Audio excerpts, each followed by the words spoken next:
Hi, I'm Candice. I have ME, and if you do too, I hope these videos help you on your journey to recovery. So today I want to talk about why a sauna will help you recover from your chronic fatigue.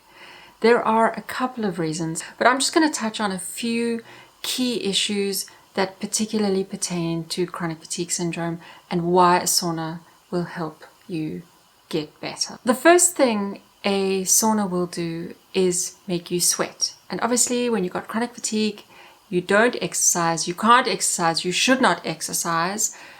And therefore, it's very difficult to get into a state where your body will sweat. And a sauna will help you sweat. Now, why would you want to sweat?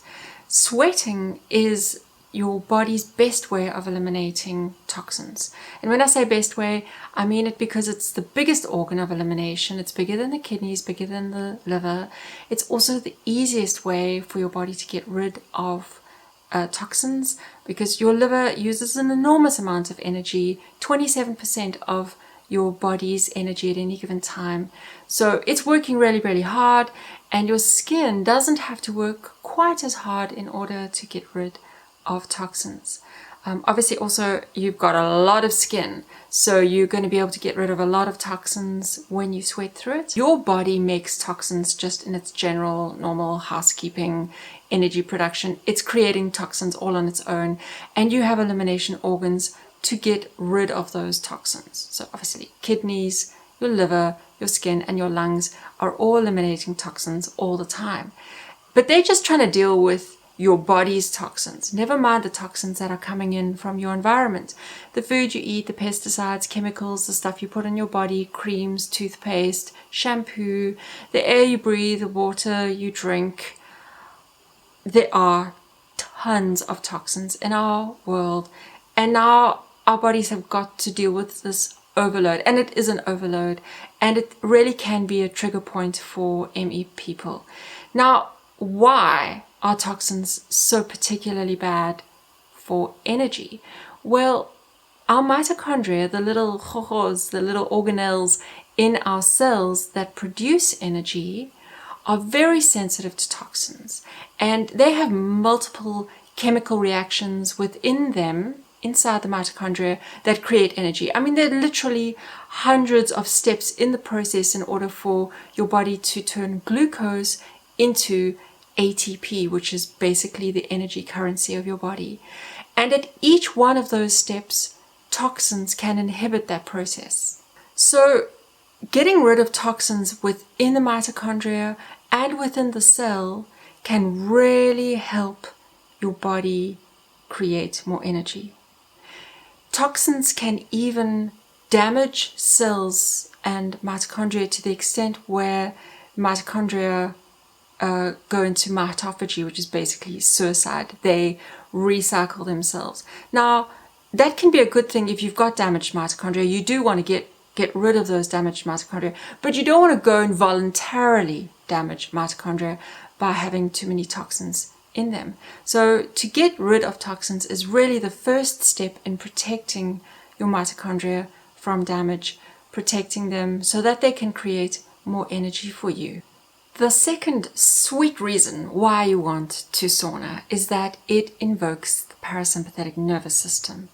Now, what is that? Basically, you've got two nervous systems, parasympathetic and sympathetic. Sympathetic is your stress nervous system, it's your fight-flight nervous system, and your parasympathetic nervous system is basically the nervous system that controls your breathing, your heart rate, your digestive system. Heat directly stimulates your parasympathetic nervous system because it draws blood away from the inner organs to your outer, your periphery, your skin.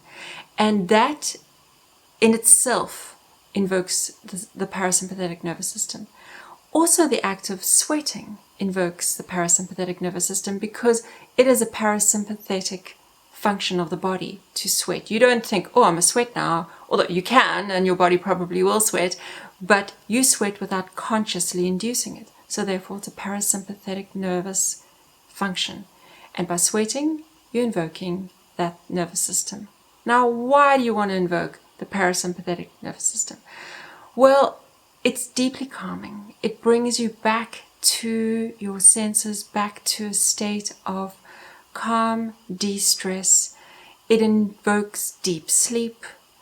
It invokes the healing state in your body. Now, you cannot heal when you're in a state of fight or flight, when you're in a state of stress. Your body doesn't heal. Your mitochondria are stressed. They produce less energy. Your body, your main body functions actually just shut down. All you think about is, oh, run away from the tiger.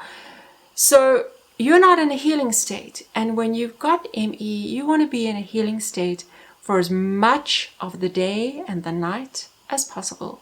So the more you can invoke the parasympathetic nervous system, the better. The third reason why you want a sauna, and this one I really, really love, is that it supports the immune system. When you sauna, you're basically inducing a fever. And a fever is your body's natural way to fight pathogens. A fever kills viruses. So when you are heating up your body hotter than normal, you're going to be killing off a whole lot of pathogens. Now, that's good for two reasons. Firstly, when your body has to fight pathogens, it uses an enormous amount of energy that really is a waste. You want to be using that energy to be healing, not to be fighting those outside buggers. So rather just let the heat kill them off for you.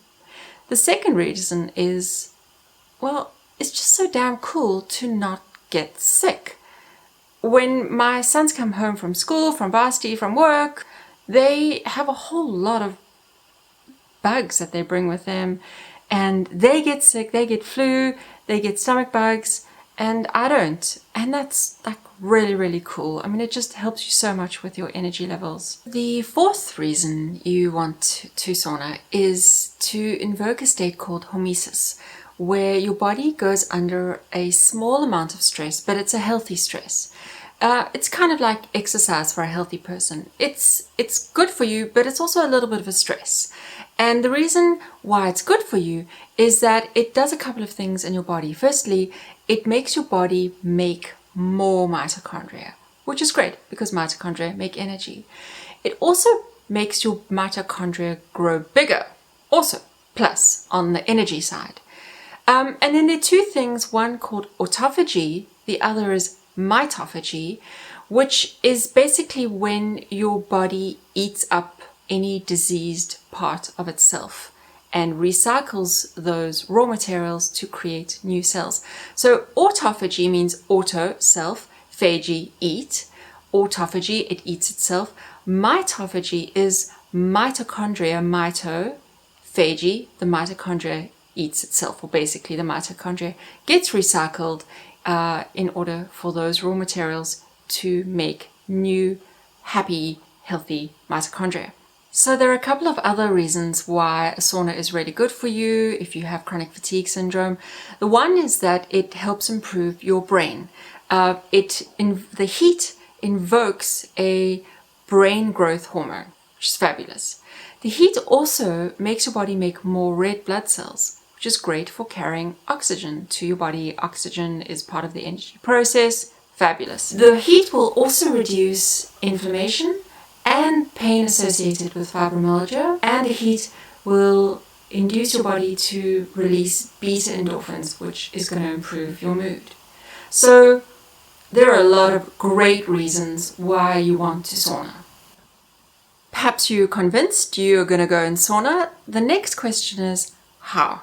Now, I figured that the best, cheapest, most efficient way for me to go in sauna was to join my local gym. I didn't go to exercise, but I did go to sauna, and it was fabulous. I loved it. I've been going for about a year to the sauna, 2, 3, sometimes 4 times a week, and it is awesome. But what if you can't? What if you don't have a gym that's close to you? What if you can't afford a gym? What if there's no transport to a gym? What if you don't have energy to get to the gym? Then sunbathing is also a great way to get sweaty. The third thing you could do is buy an infrared light. Now that is awesome because it's going to heat deep into the tissue. not just on the surface. It's going to go right deep and access deep fatty lipid layers where the toxins are hiding. But again, that's a little bit expensive. Maybe you don't have the cash to outlay for something like that. The fourth thing you can do, which is actually super easy, but perhaps not quite as effective, is to have a hot shower or a hot bath. You can even have an Epsom salt bath, or put in some sea salt or some kelp powder and max out that bath. But a hot bath or a hot shower is going to heat up the outside layer of your skin and pretty much boil off any toxins that are available on the layer of your skin. But if you want to take it to the next level, perhaps you want to try out what I call my DIY sauna. I invented it because I'm in coronavirus lockdown and I wanted to invent a way where I would really sweat. Now, it's really simple. Basically, you just want to get hot enough so that you sweat. And the old grandma therapy of taking a hot toddy and jumping into bed with lots of jerseys on, lots of blankets on, is pretty much the principle. You just want to be able to sweat it out. So if you'd like to see how I do my own little home sauna, please check out my next video. I hope that you'll try out a sauna. I've really loved it, and I hope that it will help you too. Thanks for watching this video. I hope you liked it. I hope it helps you. If you do like it, you know what to do. If you've got anything you want to say, please leave it in the comments below. And perhaps you'll share it with some people you know, some people that it will help. I'll be putting up more and more videos, so if you want to go on this healing journey with me, please subscribe, hit the notifications bell, and you'll be hearing from me next time I post something up. Cheers for now.